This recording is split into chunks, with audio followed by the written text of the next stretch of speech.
Hi, my name is Josef and today we are playing Starforged. Ironsworn Starforged is a standalone RPG that is currently on Kickstarter. What we'll be playing here is still a preview edition, so please bear this in mind. If you played Starforged's predecessor, which is still available for free, you'll be familiar with the system. If not, don't worry, previous knowledge of Ironsworn is not required. The single greatest change in Starforged is of course the setting. Instead of gritty fantasy of the original Ironsworn, we are now in gritty science fiction. And the rules come with a great Your Truths part, which lets you customize the galaxy, its history and nearly any aspects of it.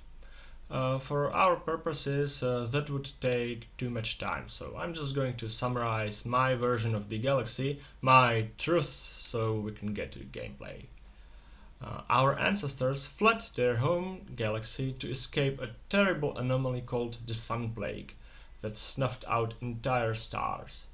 They boarded the so-called Exodus ships, huge vessels where many generations lived and died before they reached this galaxy called the Forge, which is full of diverse life forms and strange phenomena.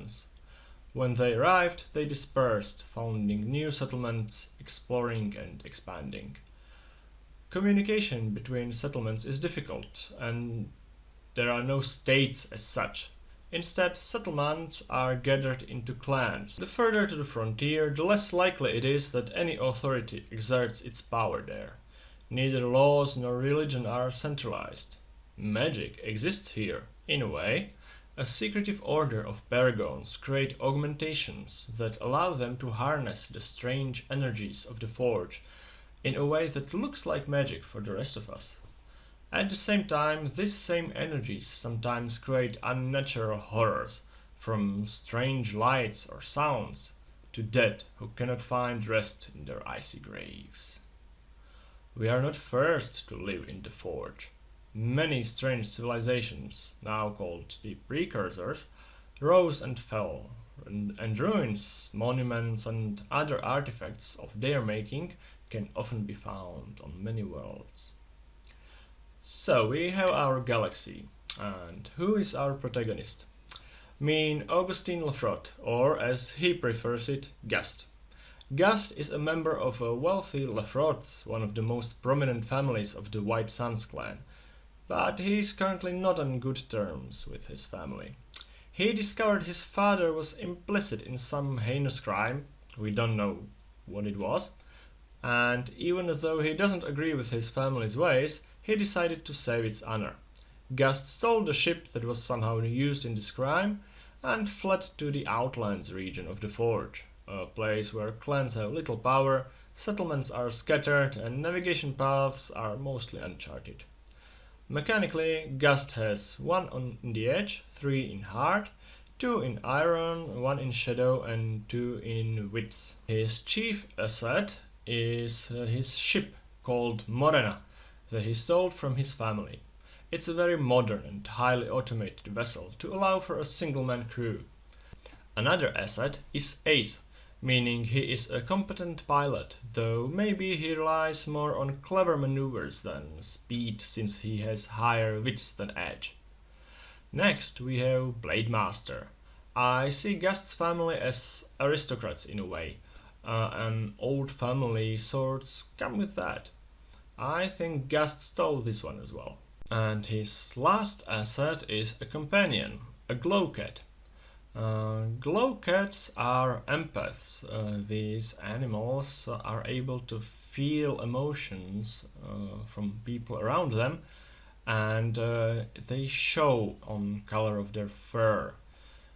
So a person who is really bonded with them can read these emotions of other people in the room from the way the color of their fur changes and swells and so on. There is no canon way on how the glowcat looks like, so you can imagine whatever you like. I imagine it as a vaguely feline animal, roughly half a meter tall. which of course doesn't talk much, just growls and hisses sometimes, but its fur is constantly changing its colors, and colors make transitions from one to another. They swirl, and Gust is able to read this more or less. It depends on the role, of course. So this is the hero we have today, Gust Lefrott. Maybe you are curious why I didn't choose Outcast asset, since it is there. I don't think Gust really is an outcast. I don't think his family is hunting him. They are certainly not happy about what he did, but they understand he did it to save the face of the family. So they are more like, oh no, what did you do? Just wait till I get my hands on you. While, of course, secretly hoping that they won't have to deal with that.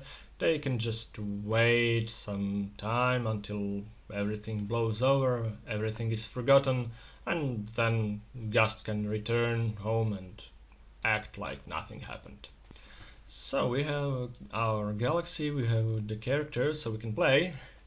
The rules provide us with a very nice settlement starter, a starting sector starter.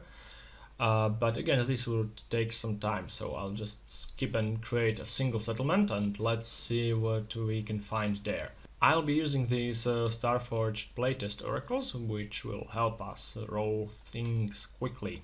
So let's see, we need a settlement in the Outlands, so let's see.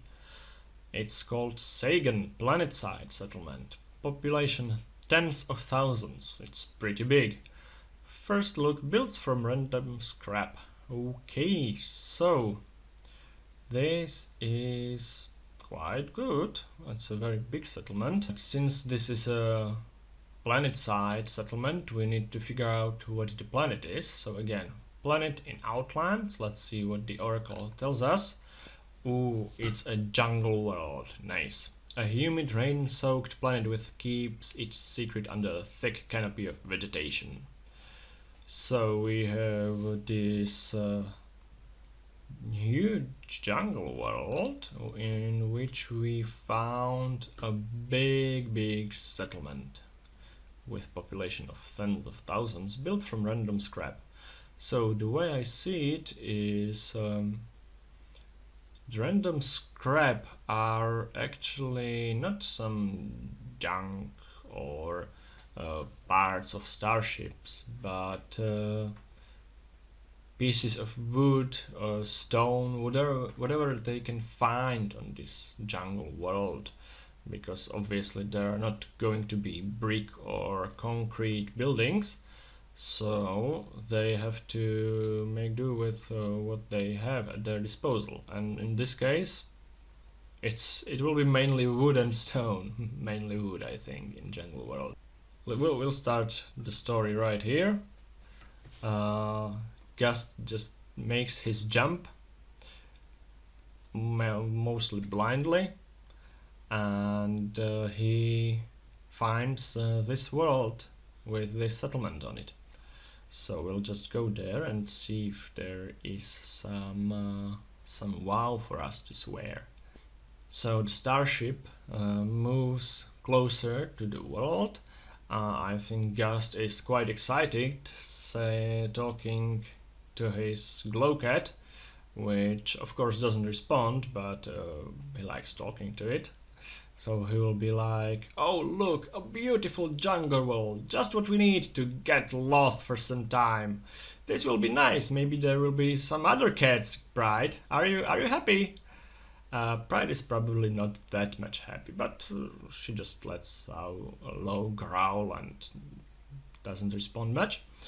Gust contacts the authority. There has to be someone who manages inbound and unbound ships, so he contacts them, asks permission for landing. They provide him with coordinates for suitable spot, somewhere near the city, I guess. We have here information that the initial contact is very. So probably as the ship, as the Morena lands behind the city in a place cleared from the jungle, from the trees, there will be probably someone waiting for him to seize him up, to see if he is a threat or what kind of person he is, what he brings. So let's roll another Oracle on Authority here. Let's see who rules on this planet.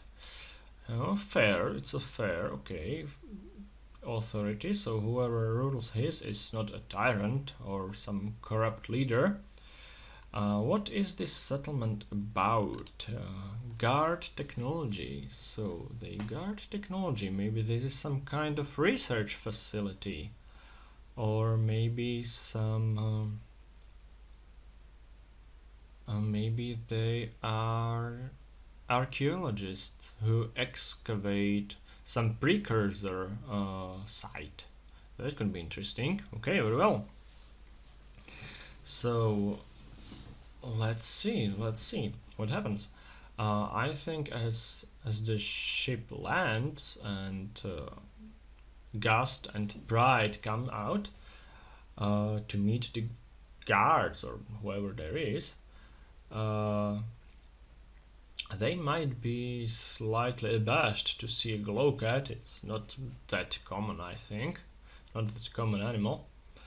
But Gust is fairly good with people, and he should be able to soothe their nerves and explain that he just wants to see someone to get some job and maybe then be on his way. So let's have a roll here. Let's roll for compel move. I'll be using this dice roller made for Ironsworn, but well, it will be perfectly useful for Starforged as well. So let's see. Compel move. When you try to persuade someone or make them an offer, envision your approach. So he's basically saying that I'm not a threat, I just came here in looking for some kind of job, and you fine fellows look like you do a great job on this beautiful world, and I would really like to know you more and this fascinating world, and please show me to some of your chiefs who could tell me what can I do to help you. So this is compel with, yes, he wants to charm them, of course, so it's a roll plus hard. So let's see, roll is 3, Gust's heart is 3, so that's 6 against double 8, so no, he failed. Not only that, not only did we fail to compel them, it's a match, so this means it's especially bad. So no, they don't trust him. They don't trust him at all. They don't think he just came here to congratulate them on their beautiful city and help them with something. They probably see him as some kind of threat. Okay, great. Why? Why do they see him as a threat? This is something we should ask the Oracle. Very well, so let's check the action theme and ask refuse greed.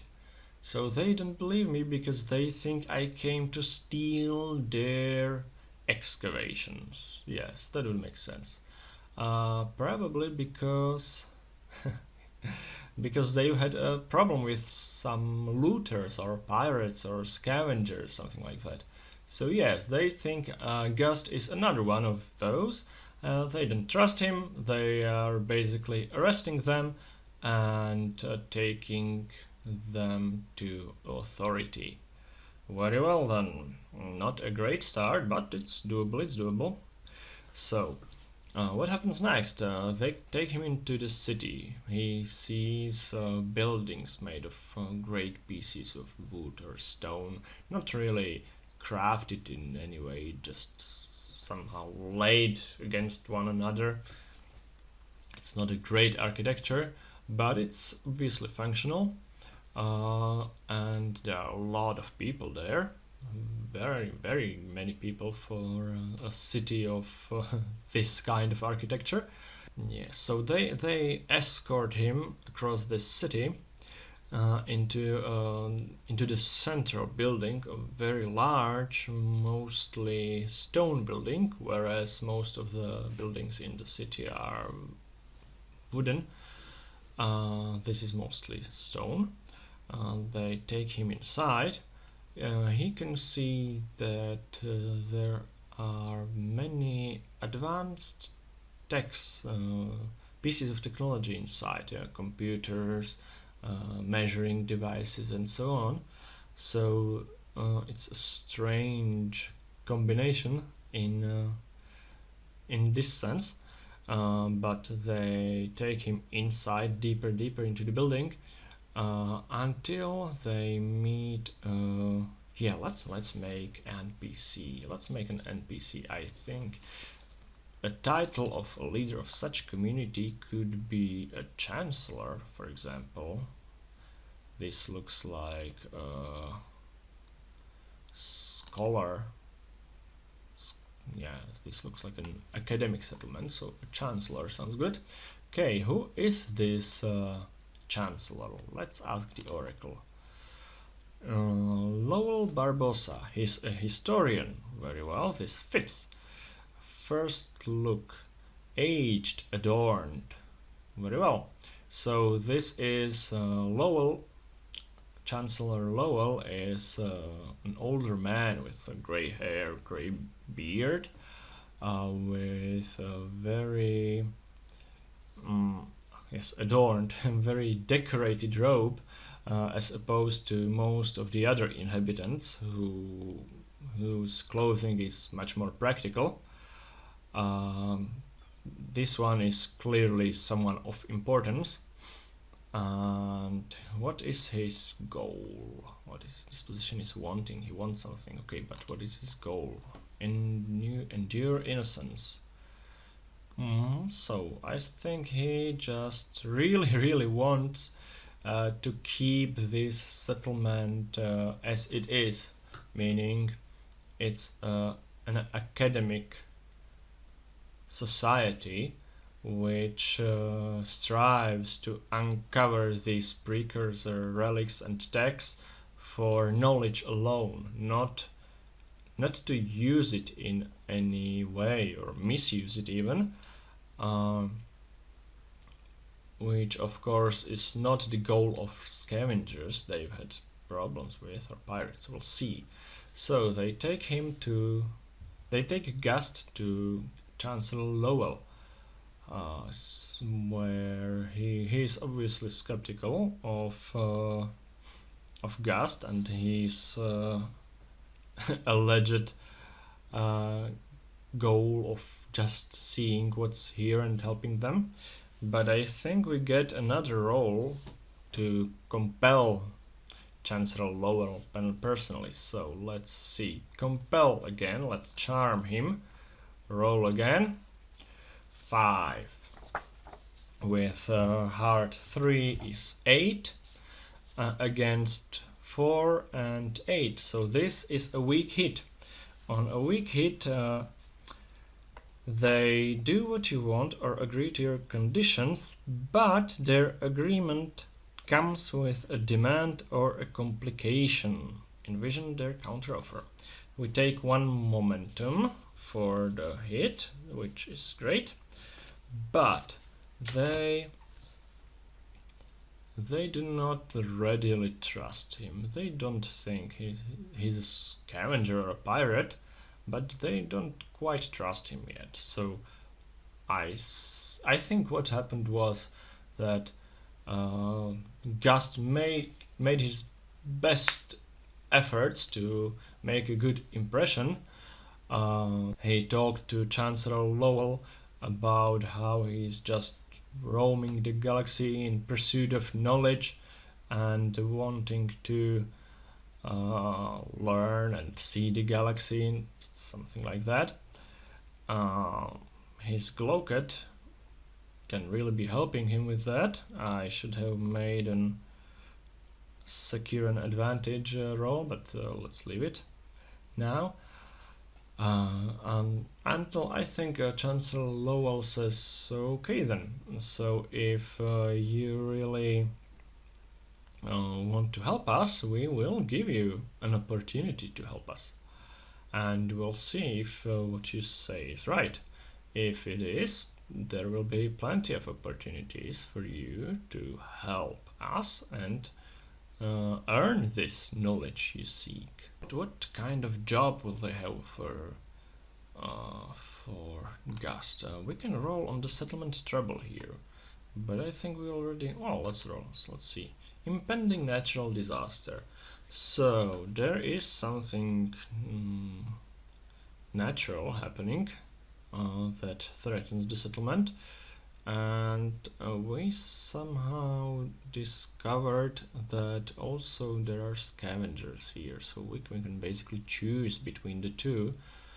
What could be more interesting? Well, let's go with the impending natural disaster. Scavengers can wait. So, yes, this would actually make more sense. Chancellor Lowell says, it's actually quite good timing on your part. You arrived here with your ship, which is obviously very quick and capable of good maneuvering and search, which is exactly what we need. We have an expedition search party out in the jungle, and our sensors are showing a great storm coming in their direction. They don't know that, and we are not able to establish a communication with them. Something must have gone wrong with their communicator. So we need you to find them and get them safely back, or help them survive somehow. So, dear Mr. Gust, it's up to you to find them, and please do it quickly, and then we can see what can we do next.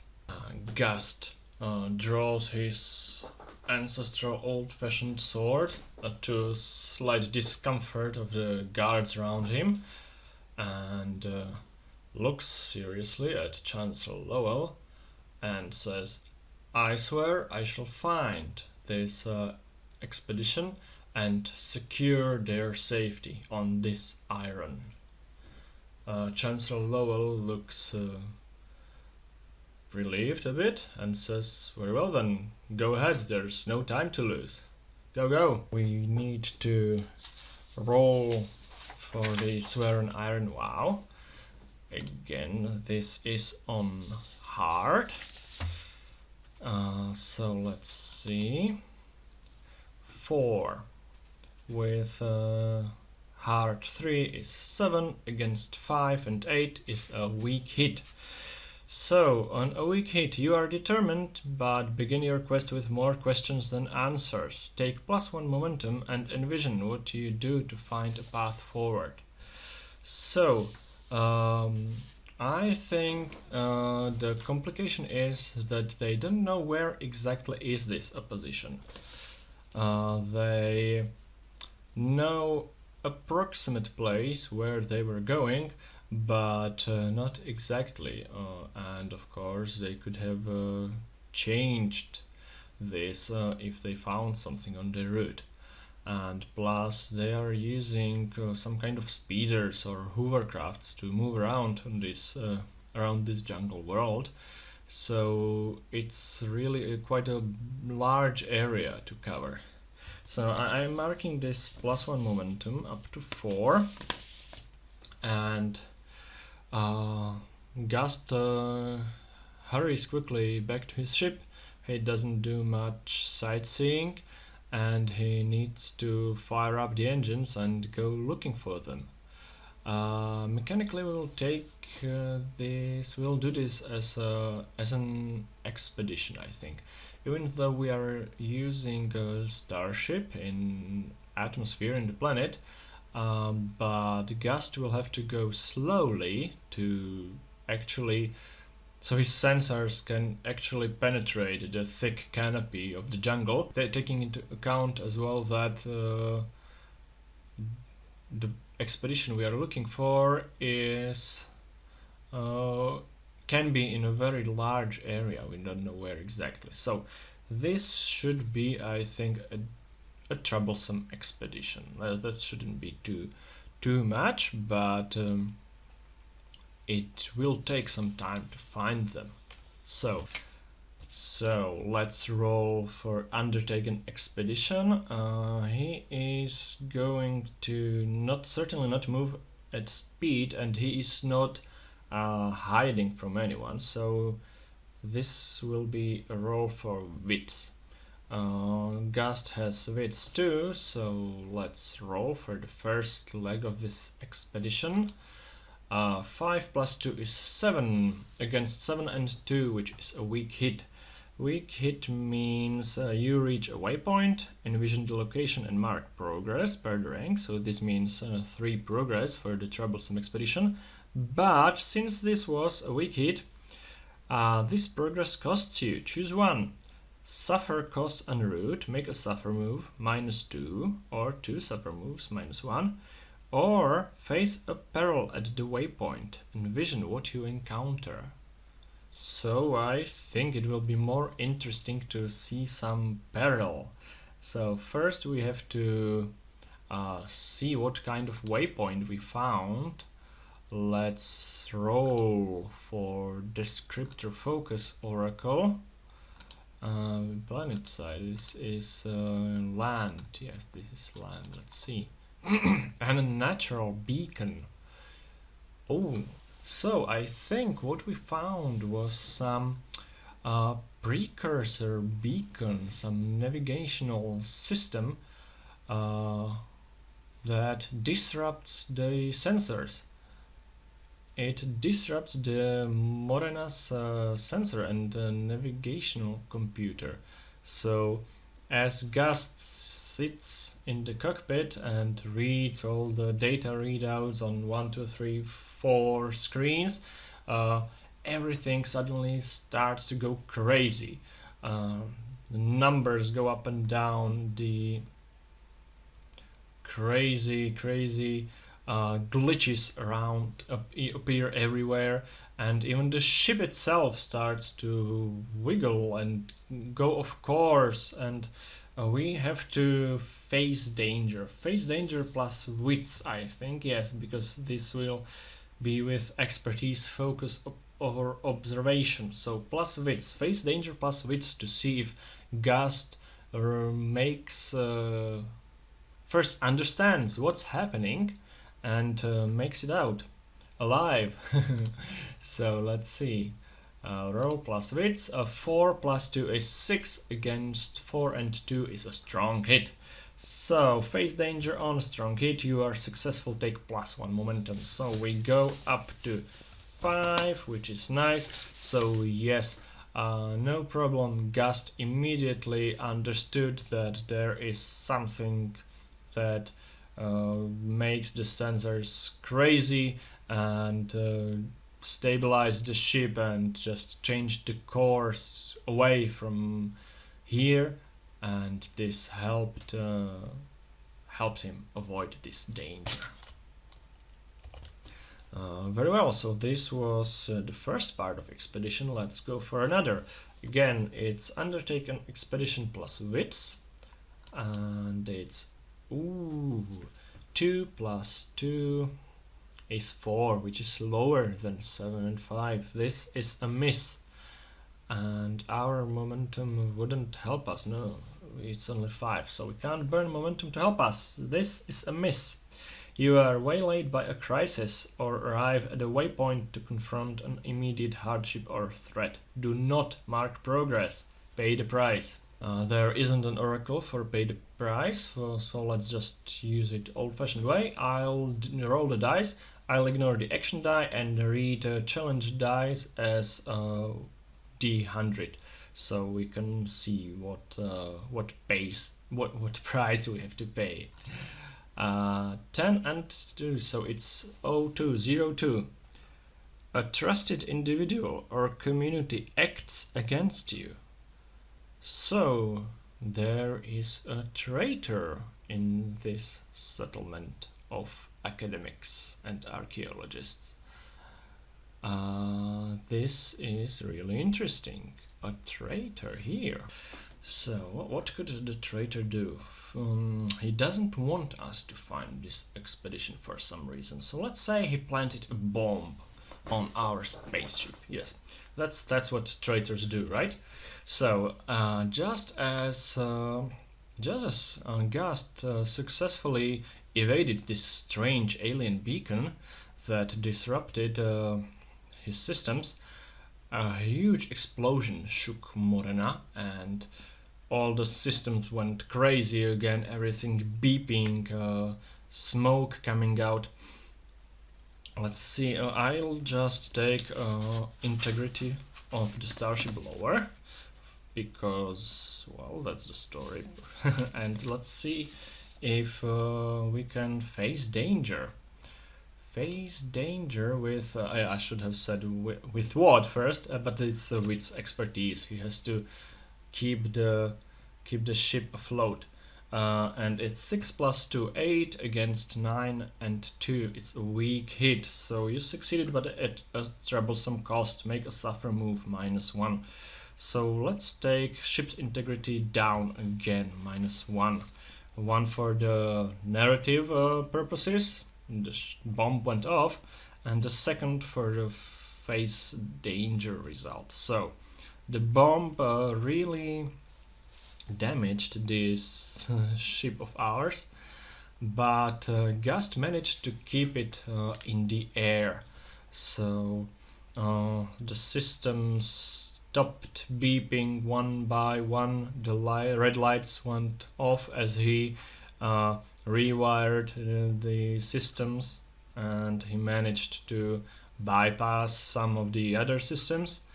The ship is leaving a smoke trail in its wake, but it's still in the air. It's able to continue its journey. It will need some repairs later, of course, but for now it will have to do as it is. So let's make another undertake a journey roll again with wits. This is not good at all. It's another miss. Oh, the sensors are not working right. So again, let's roll for pay the price. Again, just the challenge dice red as a D100. 19. A surprising development complicates your quest. Well, what kind of surprising development could this be? Let's roll for action theme. Aid death. Something that aids death. I think maybe the storm is coming closer. Yes, and Gust sees it, and it's not just a storm like a rain and the wind and thunder. This is a real death trap. This storm is horrible. It destroys everything. He sees a wide swath of jungle completely destroyed by this storm. Even some fires in its wake because of lightnings that started this fire, and the water didn't put them all out. So he now really understands the severity of this storm and that he really must keep going. So yes, the storm is closer. This may complicate our journey further. Okay, so we really have to hurry. Undertake an expedition again. 5 plus 2 is 7 against 6 and 8 is a weak hit. So again, we face a peril or we make a suffer move. Let's say this time it's just a suffer move. Gust can lose his spirit, for example. He's really stressed. The storm he saw really freaked him out, and he has this feeling he's running out of time. He can't save those people. So yes, spirit goes down to 3. And we mark progress. So we have 6 of these 6 of the boxes checked, marked. This will be hopefully the last undertaken expedition. Again, wits, no, it's a fail. Again, a failure, it's a miss. So we roll for the pay the price. 79, you are harmed. Okay, so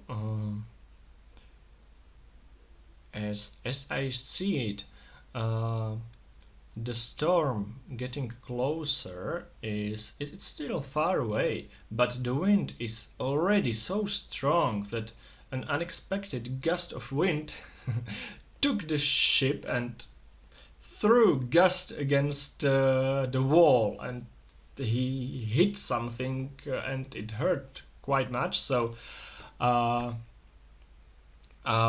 health goes down by 1, and we have this feeling of imminent danger. The storm is here. It's so far away and yet so close. It's so destructive.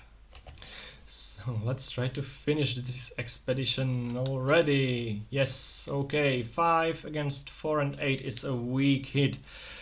Whew, finally, we have 9 progress on the expedition, and we of course have to lose something, pay some price for this progress, and I think this time it will be just a -2 momentum, just to signify the time we lost with all these previous misses. We have lost momentum, we are down to 3. And so now it's time to finish this expedition. This is a progress move, so we ignore the action dice. We compare the challenge dice against our progress, which is 9. So let's see. 4 and 1, this is a strong hit on finish the expedition. So you reach your destination or complete your survey. Mark a reward in your discoveries track per expedition's rank. This was just a troublesome, so 1 tick. Any allies, no, this is not important. Okay, so we found them. We finally found them. Gust trying to keep the starship in the air as the strong wind moves it around and tries to smash it against the trees. He sees it finally in the distance. He sees some hovercrafts parked in the clearing, so they can hide probably before the storm. So he has to find a way to help them. So the first question we need to answer is there a place to land? That's very important. Is there a place to land? I'd say it's 50-50, so 1 to 50 it's no, 51 to 100 it's yes. So again, just a challenge base. 43, no, there is no place to land with our big starship in this jungle. So we have to find some other solution.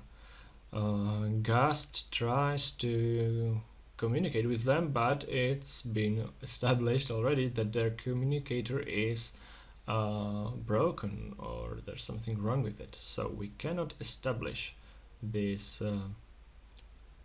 any contact yet. Yeah, by the way, I forgot to mark the progress. With the end of the expedition we found them, so we have a progress on our oath to help them. It's a troublesome oath, so we mark 3 boxes of progress, but we need to get them somehow on the ship and then leave this place as well. So how do we get them on the ship? We need to land. We don't have a shuttle, so we need to land somehow. So I think Gust will use his ship's weapons to make a clearing where he can land. this can be dangerous, of course, because those weapons are meant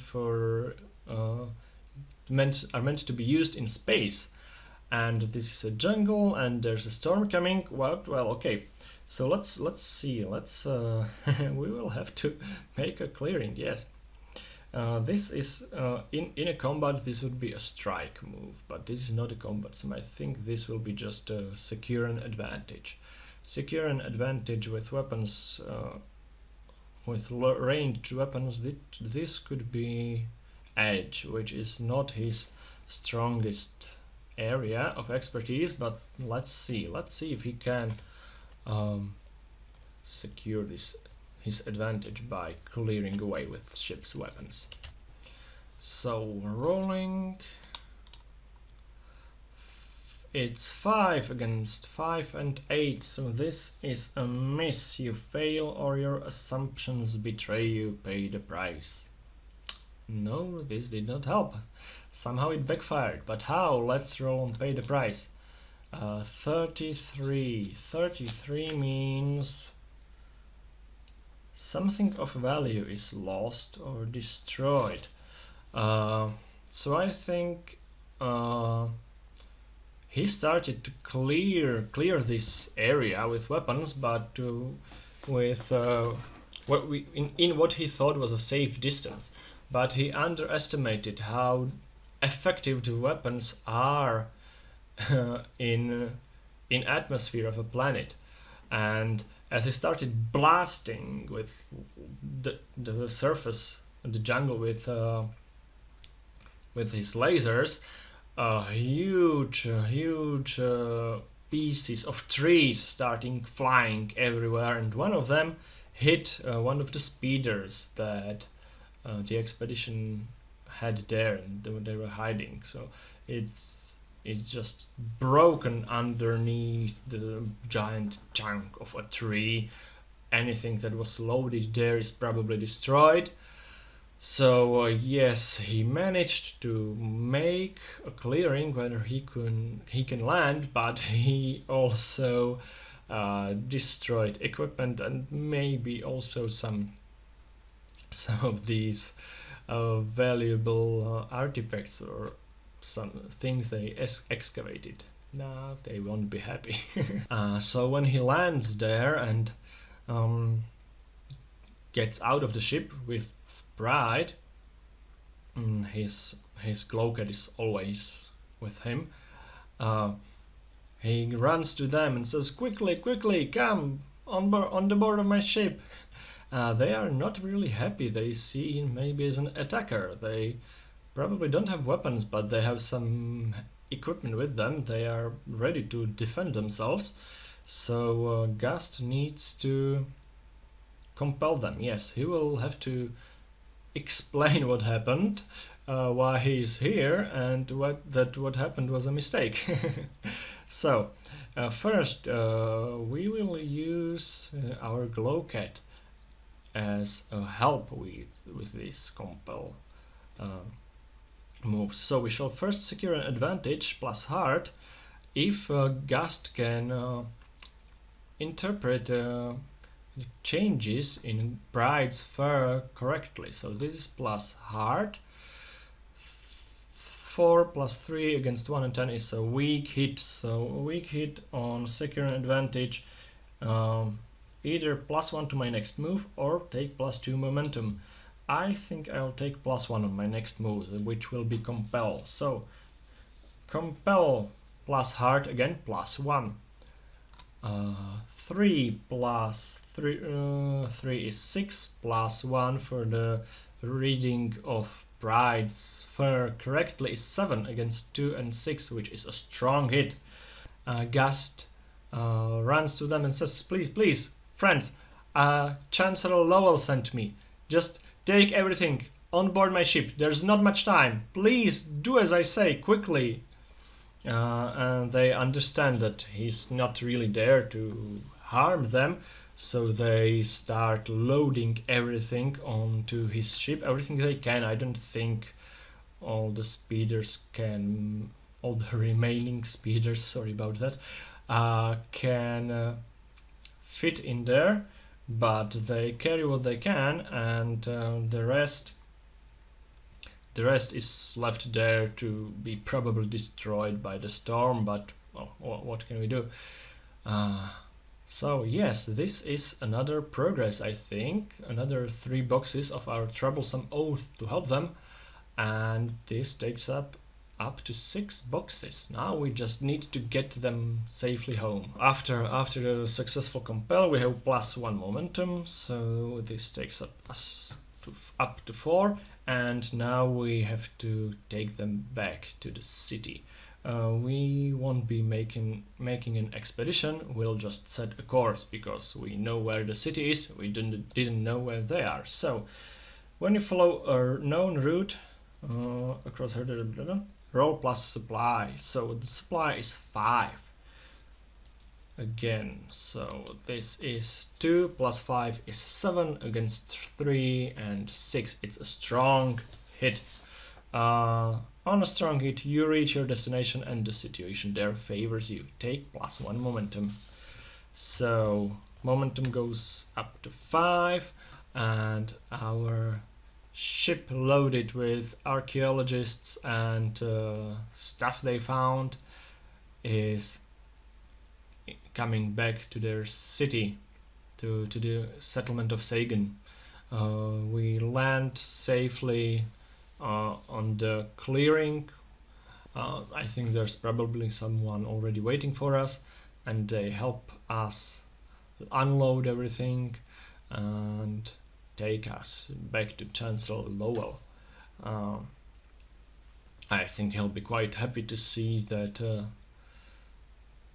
these guys are back, but we have to finish this oath first, so let's get to it.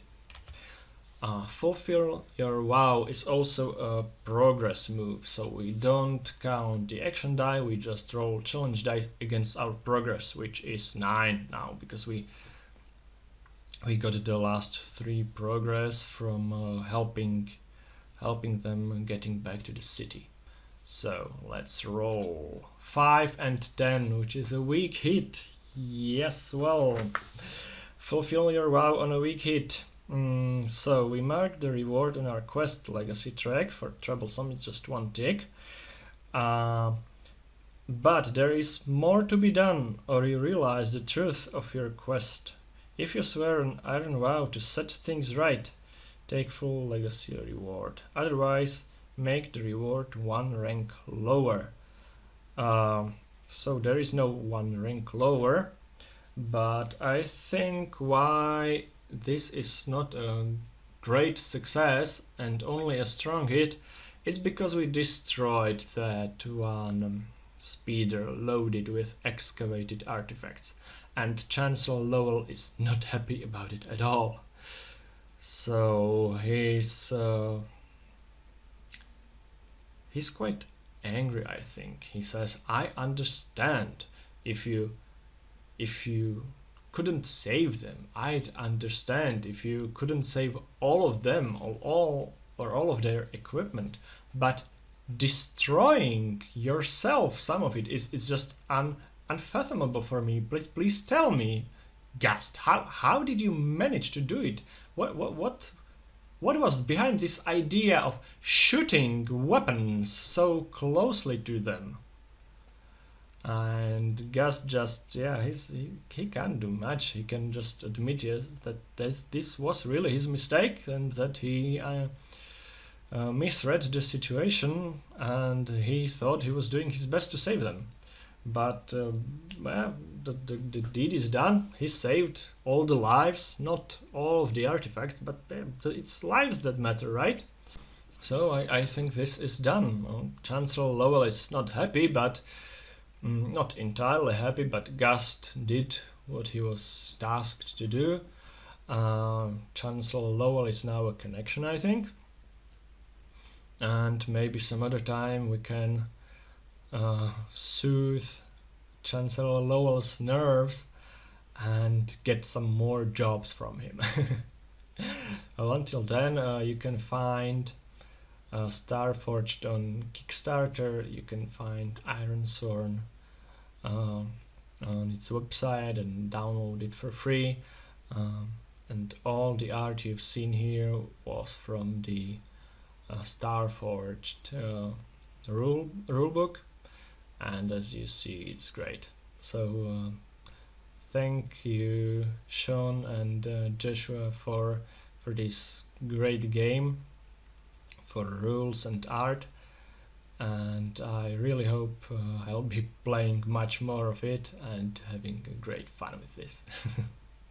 See you.